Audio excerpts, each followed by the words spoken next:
Stuart, I have a question. When I'm focusing on my hara, is it supposed to be on the surface of my skin or inside my body, in the middle? It's inside the body. Mhm.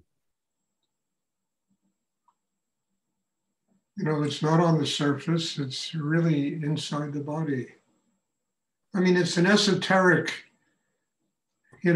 thing, but a very real one when one begins to learn how to focus there and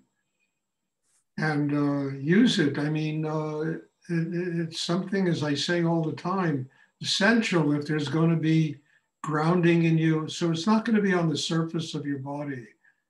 It'll be right at the core of your being inside. And then it'll expand. It doesn't abide by the limitations of the body. The chakra can open as much as you allow it to open. So you have to go to the very core of your being inside, And again, it's not, something tangible. It's not something you can touch. Or chakras are intangible. I mean, Rudy always called them psychic muscles. That if you don't, work them and use them, they atrophy. Like anything else that's not used in life, it atrophies. So one needs to get focused right at the core, right inside, and then this place will open and provide every kind of foundation and balance and strength that a human being needs to not only have a spiritual life, but to be able to live consciously in the world.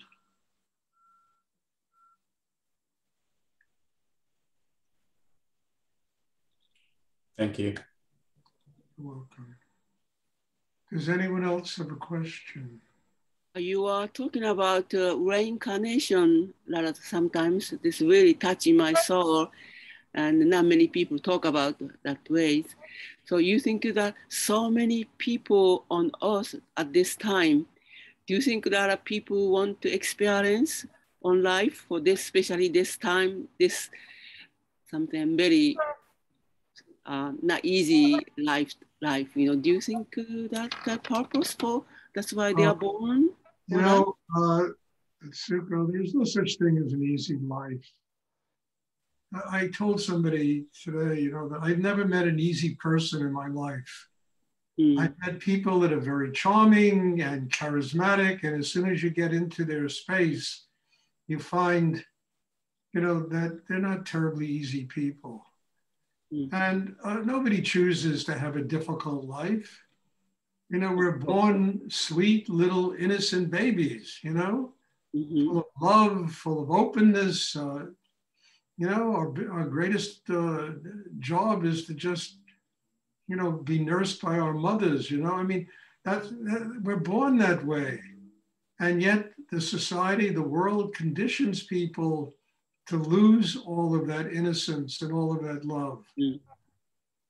And, as I said earlier today in another class, it's like the Bible, it's like stepping out of the Garden of Eden from total innocence to the rest of the Bible, which is wars and difficulties and problems, ultimately to reach a place where we, arrive at this thing called Messiah. To me, Messiah is simply spiritual enlightenment.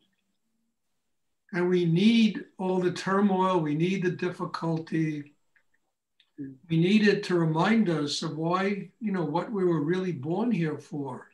And that is to transform all that stuff, to learn how to take the suffering of life, and transform it into a spiritual life. It's like my teacher Rudy once said, he said, either you suffer like a schmuck or you suffer consciously. If you suffer consciously, you're transforming the difficulties, the sufferings of life into a spiritual life. And that basically, I don't know of anybody that has an easy life. I've never met anyone who has an easy life. And people that are, look, in my old business that I was in, I met tons of rich people. I mean, I had to, because that's the way you have to sell things to. And I never met one of them that had an easy life. I mean, we have this delusion that we think that money provides an easy life. Trust me, it doesn't. I mean, life, no matter, I mean, you know, suffering is like the perfect democracy. Everybody goes through it. And the difference is you learn how to transform it into a spiritual life. You learn through meditation or whatever practice you do, how to transform the difficulties of life into a spiritual life. You can't escape them. So you might as well learn how to transform them. And then there's reincarnation, you know, for those that, you know, make God into money and make God into power and make God into neurosis and anxiety and worship at the feet of all this insanity. You understand? There's reincarnation. You come back, keep beating your head against the wall until you finally discover, you know, where the real answer is. And that's always deep inside oneself. Very deep inside oneself, because there's no limit to how deep you can go. There's no limit to the energy of infinite energy in the universe. And when you start tapping that energy and getting a hunger for that energy, it, you know, all these blocks and tensions inside get transformed. We begin to learn how to use them to grow instead of using them as a way of just complaining about everything. I'm this, I'm that, I can't, I have no money, I have no, you know, no this, no, it's all bullshit, you know? If you turn that energy around inside, you discover that everything in life is energy, and you can have success and money and this and that. And if you're having a spiritual life, it doesn't interfere.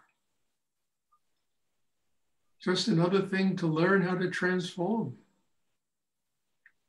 So I don't listen to people's complaints anymore. I'm not interested, you know? Do your inner work, grow, change. You will change, you will grow.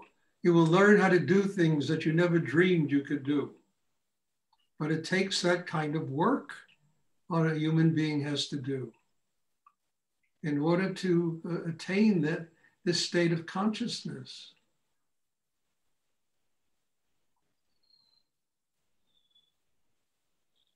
And then there's reincarnation. We have thousands of lifetimes to finally learn how to become happy. Oh, amazing. Think about amazing. Well, it's true. I'll say it again. There's thousands of lifetimes just to learn how to become happy. My God.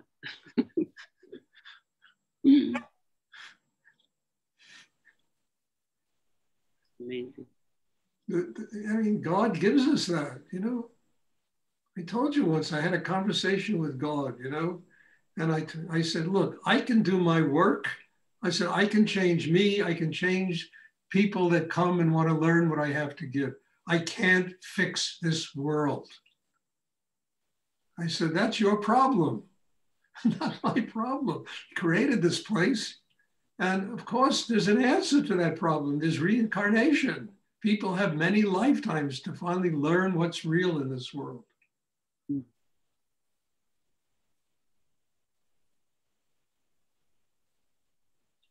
Earth is amazing, holding such a everything. That's an amazing planet. My God, unbelievable. It is unbelievable. Does anyone else have a question they would like to ask? Thank you. You're welcome. Stuart, can you talk about spontaneous healing? Spontaneous healing? Yeah. I never heard you say it. It's just something that had come up, and I was curious if you have a relationship. I don't know. You'll have to define. What do you mean? Like you get healed without? Yeah, like where there's a clear transformation that happens in what seems like, you know, in a moment where there's that level of you know, Well, you know, Wendy, this happens. You read about it in Zen books. Suddenly, bingo! You know, the sound of one hand clapping. You can hear it. You know, I believe that. I also believe it takes, you know, years to build a system to you that you can get to the point where you hear the sound of one hand clapping. It does, it could take lifetimes of inner work, and suddenly there's a revelation and a healing, and we suddenly discover spirit and God. And it takes years of person evolving and growing and changing to arrive at that magnificent moment, which you would call spontaneous healing, you know? It's not just something that happens. It happens because people have been doing something to, it's like, when I was in the art business, I used to have wonderful Zen paintings. And there was one Zen painting they used to do, which was like a circle, or they would draw one line, and then you read about the artist and you discover that it took him 30 years of training and learning and growing in himself to be able to do a line like that. That's what I always talk about. I once went to a concert with some great pianist, who one key in the whole Carnegie Hall filled up with music. And I read about him. He spent 9 hours a day practicing the piano for 35 years of his life, and being a whole concerto filled up with music. It's very Zen. But the training to become a Zen master is extraordinary.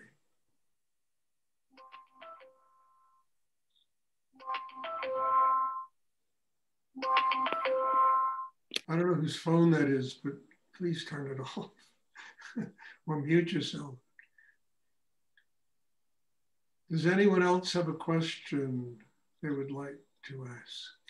Sorry, Stuart, I have to go back to my original question about the technique, about focusing on the hara. When you said you have to focus on your inner self, do you visualize anything when you're focusing on your inner self in the hara area? Well, you can visualize a lotus flower opening. You can visualize there's color, there's light, you can visualize whatever works for you that gets you there. A lotus flower, look, the hara is like the base that the Buddha sits on. The base that a Buddha sits on is always a lotus flower, and you can focus on that deep inside this lotus flower opening, this Buddha base opening inside you. And then when you breathe into it, the breath is the prana, the energy, the life that expands and strengthens the hara.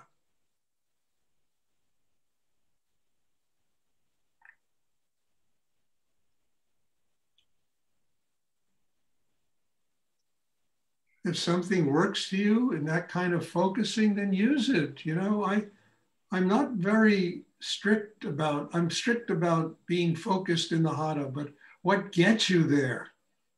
You have to find a way to do it.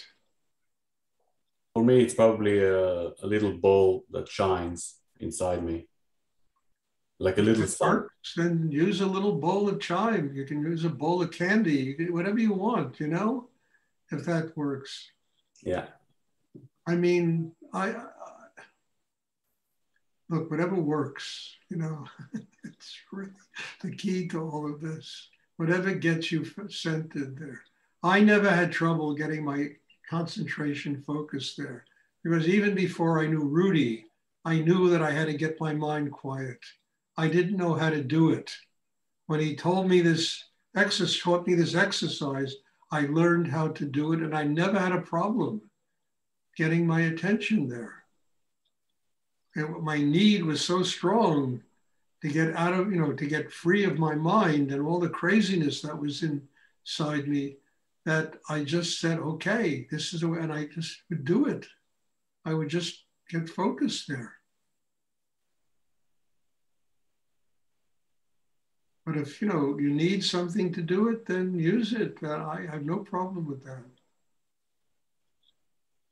Thank you. You're welcome.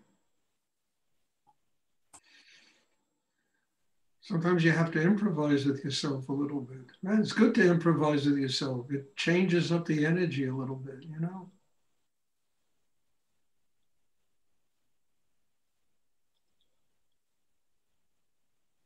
Does anyone else have a question they would like to ask?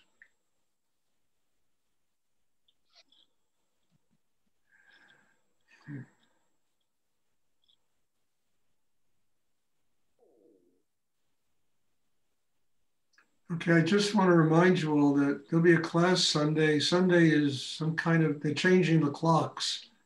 I think the clocks go back on Sunday. So, I mean, I know that when I do classes in Europe and in the Middle East, everybody's showing up an hour late you know, because they forgot to change their clocks. So please remind yourself that the clocks will be, I think, an hour back on Sunday, you know? And we'll have class at the same time at 7:30 in the evening. And again, thank you. God bless you all. And I can't tell you, I mean, maybe you're getting sick and tired of me saying this at the end of classes. I don't know. But I can't tell you how grateful I am to sit here and do this with all of you and to truly find that, you know, that energy of surrender, of serving, of truly transmitting spiritual energy and seeing it grow. It's like watering a garden and watching, you know, plants grow. It's just extraordinary. And I can't be more grateful than what goes on here. And thank you. God bless you all. And I hope to see everyone on Sunday and, you know, have a good evening. Thank you. Bless you. Thank you. Stuart, thank you. Thank you. Night.